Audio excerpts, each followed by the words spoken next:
न गुरुरधिकं तत्त्वं न गुरुरधिकं तपः तत्त्वज्ञानात् परं नास्ति तस्मै श्रीगुरवे नमः।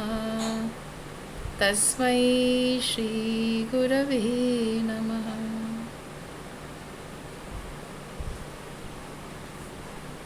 विष्णु सहस्रनाम।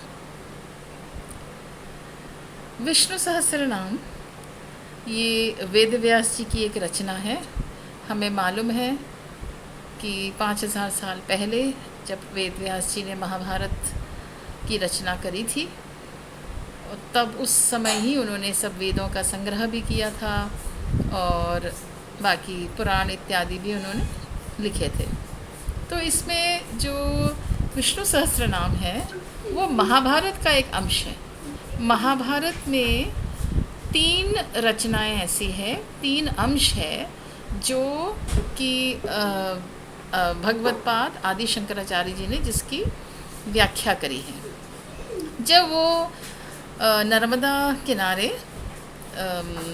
ओंकारेश्वर में अपने सद्गुरुदेव गोविंद पादाचार्य जी के पास गए थे, तो उनकी जब सब अध्ययन पूरी हो गई, तब गोविंद पादाचार्य जी ने उन्हें आदेश दिया था कि इन तीनों चीज़ों की व्याख्या करें। उसमें इन्होंने विष्णु सहस्रनाम, भगवद गीता और सनत सुजातीय, इन तीनों की उन्होंने व्याख्या करी है। इसमें विष्णु सहस्रनाम की हम बात बताते हैं। महाभारत के युद्ध के अंत में जब युधिष्ठिर महाराज बहुत दुखी थे कि इतनी हत्या हो गई, अपने ही निजी जन थे इत्यादि इत्यादि, कर्ण का वध हो गया वगैरह वगैरह, तो उस समय वो बहुत ज़्यादा ही दुखी थे। उस समय उनके मन में बहुत प्रश्न थे और फिर उसके बाद उनके ऐसे प्रश्न भी थे कि हम किसकी पूजा करें, किसको हम आह्वान करें, ऐसे कुछ उनके प्रश्न थे। जब उन्होंने भगवान श्री कृष्ण से पूछे तो भगवान श्री कृष्ण ने भक्तों की महत्ता के लिए यहाँ पर भीष्म पितामह जी को कहा इसका उत्तर देने के लिए, युधिष्ठिर के प्रश्नों का उत्तर देने के लिए। तो वो तो वहाँ पर युद्ध क्षेत्र में शरशैया में लेटे हुए थे, अब रुके हुए थे कि कब उत्तरायण का समय आएगा और हम अपने प्राण त्याग देंगे। तो उस समय उन्होंने युधिष्ठिर महाराज ने 6 प्रश्न किए थे और इन 6 प्रश्नों का यही उत्तर थे और इन्होंने उस उत्तर देने के बाद विष्णु सहस्रनाम बताई थी।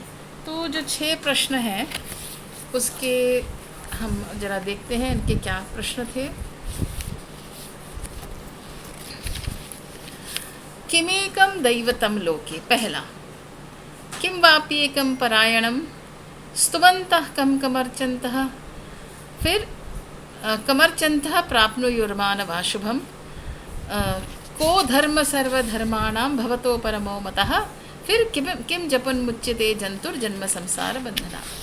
तो पहले वो बोल रहे हैं किम एकम दैवतम लोके, ये किम एकम, ऐसा कौन एक है, देव है इस लोक में।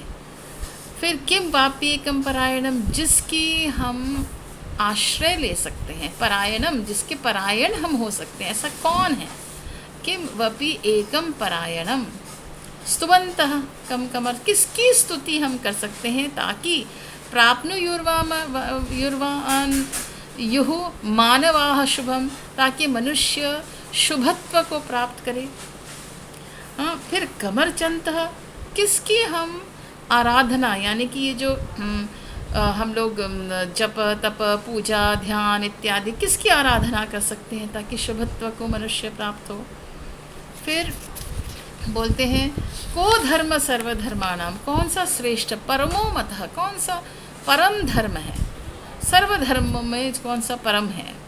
किम जपन मुच्यते जंतुर जन्म संसार बंधना, तर ये वाला जो प्रश्न है ना, किम जपन मुच्यते जंतुर, किस चीज़ का जप करें, किस चीज़ को हम लोग अपने जो स्तुति है, स्तव है, किस चीज़ का, जप का यहाँ पर आदि शंकराचार्य जी ध्यान इत्यादि ही बोलते हैं। तो किसकी पूजा की जाए, किसका जप किए जाए, जिससे जंतु, इसमें ऐसा नहीं बोलते हैं मनुष्य, इसमें बोलते हैं जंतु, जो भी जीव जंतु हो उनको जन्म संसार बंधनात् मुच्यते। तो जो संसार का जो बंधन है, जन्म मृत्यु इत्यादि, उससे वो मोक्ष प्राप्त कर सके। ऐसा क्या है, तो इसके बारे में यहाँ पर जो भगवान हैं, ये भीष्म पितामह हैं, बोलते हैं। यहाँ पे कई श्लोकों में इन्होंने उत्तर दिया है। तो एक तो जंतु बोलते हैं, तो जंतु मतलब इसका मतलब है कि यह सीमित नहीं है मनुष्य तक।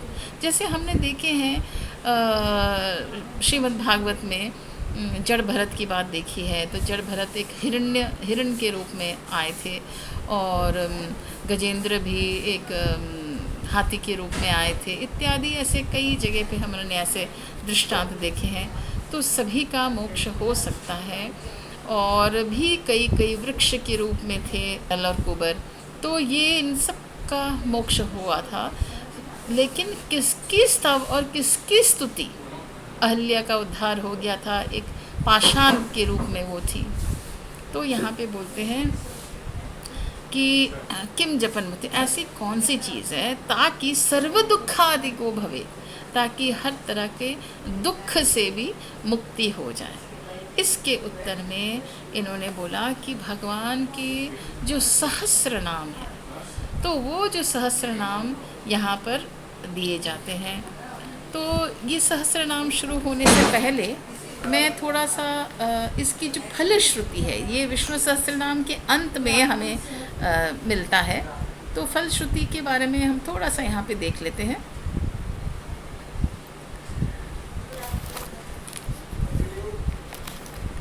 एक तो फलश्रुति में जब जैसे विष्णु सहस्र नाम ख़त्म होता है, तो उसमें बोलते हैं, शुरू करते हैं, इतीदं कीर्तनीयस्य केशवस्य महात्मनः नाम सहस्रम दिव्यानाम अशेषेण प्रकीर्तितम। उसमें ये बोलते हैं वेदांत गो ब्राह्मण स्यात्, जो ब्राह्मण है उनको वेदांत यानी कि विद्या का ज्ञान हो जाता है, उन्हें ज्ञान प्राप्त होता है। क्षत्रियो विजयी भवेत्, जो क्षत्रिय हैं, जो युद्ध क्षेत्र में जो रक्षा की भूमिका निभा रहे हैं, वो हमेशा विजयी होंगे। वैश्यो धन समृद्ध सा, जो वैश्य है, जो यानी कि बिजनेस में काम काज में जितना करते हैं, उन्हें धन समृद्ध, उनको धन की प्राप्ति होगी। शूद्र सुखम अवाप्नुयात्, तो जो सेवा के कार्य में लगा हुआ है उन्हें सुख मिलेगा, सुख प्राप्त होगा। कब? जब विष्णु सहस्त्र नाम का पाठ किया जाएगा तब, और बड़े मन से पाठ किया जाएगा। तो इसमें फिर और भी बोलते हैं, इसके बाद जो श्लोक है, और जो ब्राह्मण की बात जो कहते हैं, ब्राह्मण का मतलब केवल वेदांत गो, मतलब ये किस प्रकार का ज्ञान है, तो वो बोलते हैं उपनिषदों इत्यादि का जो ज्ञान है उसका महात्म्य प्राप्त होता है और पूर्णता प्राप्त होती है इसमें, ऐसा वो बोलते हैं। धर्मार्थी प्राप्नो या धर्मम, जो धर्म का पालन करते हैं, धर्म को उनको धर्म की प्राप्ति हो, प्राप्नो या धर्मम।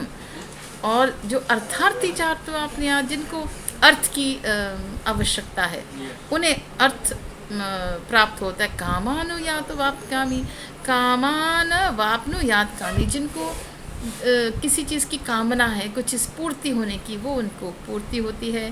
प्रजार्थी चापनो यात प्रजाम, जिनको संतान इत्यादि की प्राप्ति की इच्छा है, उन्हें उसकी भी प्राप्ति होती है। भक्तिमान सदोत्थाय शुचि सद्गतमानस सहस्रम वासुदेवस्य नाम एतत् प्रकीर्तेत, मतलब उनको मुक्ति हो जाती है सहस्र नाम करने पर। हम इतना थोड़ा सा संक्षेप में लेते हैं। यश प्राप्नोति विपुलम, यश की प्राप्ति होती है।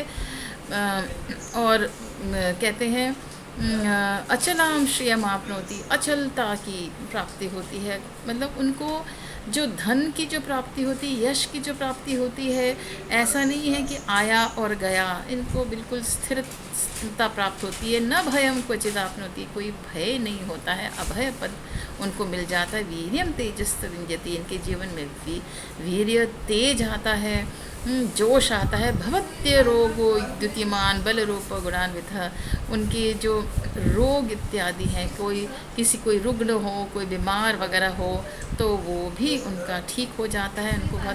उनका स्वस्थ शरीर उनको मिल जाता है और फिर उनको अच्छे अच्छे गुण मिल जाते हैं। रोगार्थ मुच्यते रोगात बद्धो मुच्येत बंधनात्, बंधन से मुक्त, रोग तो मुक्त हो ही जाता है, बंधन से मुक्त हो जाते। भयान मुच्यते भीतस्तु मुच्येतापन्नापद, सारे आपत्ति वगैरह की जो आपद विपत्ति जो होती है उनसे सब वो मुक्त हो जाते हैं इत्यादि। और कहते हैं बहुत उनको भक्ति भी आ जाती है। तो अब हमने इसके कुछ फलश्रुति देख लिए। तो विष्णु सहस्रनाम एक ऐसी चीज़ है जिसके केवल स्तोत्र पाठ मात्र से, अब जिसको इसके अर्थ का ज्ञान हो गया ये तो बहुत बढ़िया बात है, लेकिन ऐसे बोला जाता है इसके पाठ मात्र से इनको इन सब चीज़ों की उपलब्धि हो जाती है। फिर इसमें ऐसा भी बोलते हैं, भगवत्पाद शंकराचार्य जी अपने भाष्य में लिखते हैं कि ये जो त्रिविध जप है, मतलब अब कैसे इसका जप किया जाए, ज़ोर ज़ोर से किया जाए, मन मन में, आस्ते आस्ते किया जाए या मन मन में किया जाए। तो इनका एक श्लोक है, जप शब्द उपादानात् कीर्तयेत् इति अनेन अपि त्रिविधा जपो लक्ष्यते। मतलब तीनों प्रकार से किया जा सकता है, उच्च, उपांशु और मानस। उच्च स्वर में जैसे हम करते हैं ना, इतीदम कीर्तनीयस्य केशवस्य महात्मनः, इस प्रकार से। या फिर उपांशु ऐसे कि केवल मुझे ही सुनाई दे हल्के हल्के से, और या फिर मानस मध्यमा वाणी से किया जाए। तो इस प्रकार से तीनों में फल एक ही मिलेगा। इसलिए विष्णु सहस्रनाम यदि नित्य किया जाए तो उसका हमको फल मिलता है, और फिर केवल उतना ही नहीं, मोक्ष भी मिलता है। जो विषयिक फल होते हैं, जगत के फल होते हैं, लेकिन जिसको मोक्ष की इच्छा है तो उसको मोक्ष भी प्राप्त होता है। तो इसलिए हमें जिस प्रकार की जैसी इच्छा हो हम उसके लिए विष्णु सहस्रनाम करें, और बहुत भक्ति श्रद्धा के साथ करें भगवान की, तो हमें वो ज़रूर प्राप्त होगा। आज इतना ही, उसके बाद हम विष्णु सहस्रनाम अर्थ सहित प्रारंभ करेंगे। हरि ओम। ओम पूर्णमद पूर्णमिदं पूर्णात् पूर्णमुदच्यते पूर्णस्य पूर्णमादाय पूर्णमेवावशिष्यते। ओम शांति शांति शांति। हरि ओम। श्री गुरुभ्यो नमः। हरि ओम।